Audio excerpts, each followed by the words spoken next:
Mengenai surat edaran batas akhir pengajuan dana desa yaitu tanggal 14 Desember 2020 kemarin yang mengakibatkan Desa Tangua Kecamatan Uram Jaya dan Desa Sukadatang Kecamatan Pelabai terancam tidak bisa mencairkan dana desa atau DD.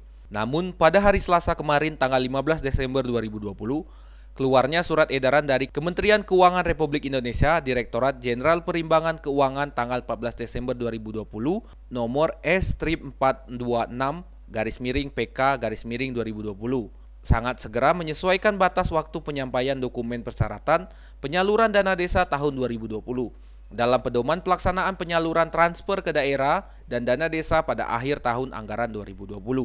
Di mana penyesuaian batas pengajuan dana desa disesuaikan kembali pada tanggal 18 Desember 2020, menyisakan 2 hari lagi untuk 2 desa yang terancam gagal pencairan DD.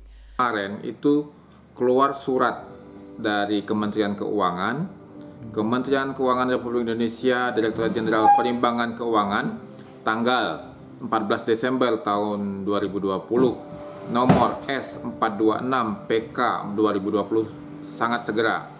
Penyesuaian batas waktu penyampaian dokumen persyaratan penyaluran dana desa tahun 2020 dalam pedoman pelaksanaan penyaluran transfer ke daerah dan dana desa pada akhir tahun anggaran 2020.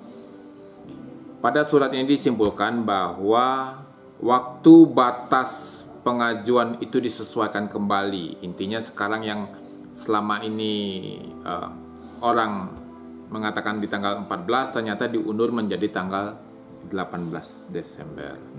Artinya sekarang belum habis waktunya, masih ada sekitar 2 hari lagi.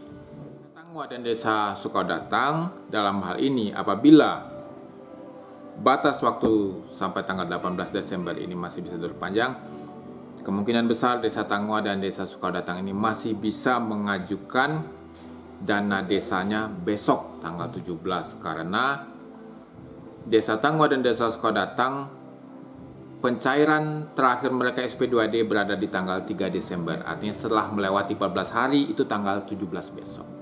Dari Tubei, Rega Saputra, Lebong TV melaporkan.